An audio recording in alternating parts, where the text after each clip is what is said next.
मेरे साथ इस वक्त बातचीत के लिए कांग्रेस के वरिष्ठ नेता ललित जोशी मौजूद हैं।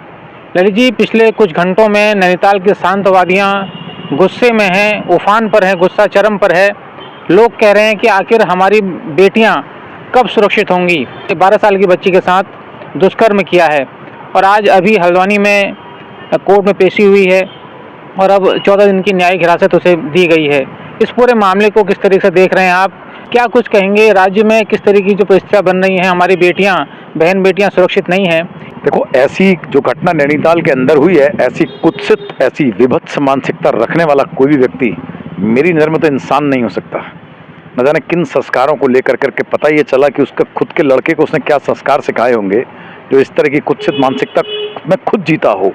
एक बच्ची के साथ, 12 साल की बच्ची के साथ इस तरह से करना, ये विभत्स है। और इसकी जो इंडियन पैनल कोड में जो सजा है वो तो है, सामाजिक सजा भी मिलनी चाहिए। लेकिन सामाजिक सजा से मेरा ये है, अगर वो किसी भी समुदाय से बिलोंग करता है, वहाँ के लोगों को भी आकर के उसका विरोध करना चाहिए। ये मेरा व्यक्तिगत रूप से मानना है। दूसरा मेरा कहना है, देखो, समाज में सौहार्द जरूर बरकरार रहना चाहिए। हमारा स्टेट एक तरह से पर्यटन स्टेट है और इस पर्यटन स्टेट में ऐसे लोगों का कोई स्थान नहीं होना चाहिए। साथ ही साथ इस बात का भी ख्याल रखना चाहिए, इस बात का कि अगर ये ठीक पीक सीजन के समय पर पर्यटक यहाँ से कश्मीर की तरफ विमुख हो जाएंगे तो हमारे पर्यटन को भी बहुत बड़ा लॉस होगा। इस व्यक्ति को जहाँ तक सजा देने की बात है, एक मेरा अपील मेरे युवाओं से भी है। मैं ये कहता रहता था, अपने चुनाव के समय भी मैंने कई बार इस बात को कहा है, दोहराया है। आज इस बात को समझ में सबको आ जाना चाहिए।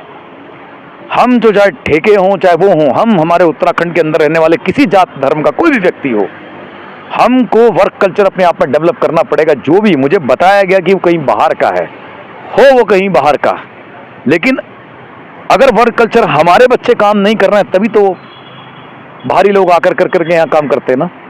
और बाहरी से मेरा मतलब बिल्कुल नहीं, बाहरी से मतलब मेरे उत्तराखंड में रहने वाला हिंदू, मुसलमान, सिख, ईसाई, बंगाली, पंजाबी जो है वो उत्तराखंड का है, जो उत्तराखंड का है। इसके अलावा जितने जो बाहर के लोगों को जब ये काम दिए जाते हैं तो इस यहाँ की संस्कृति से वो मेल नहीं खाते। उनकी मानसिकता वहीं की रहती है जहाँ से वो हो करके आए और उसी के साथ सबसे बड़ी परिणति है। मुझे गुस्सा भी है, गम भी है।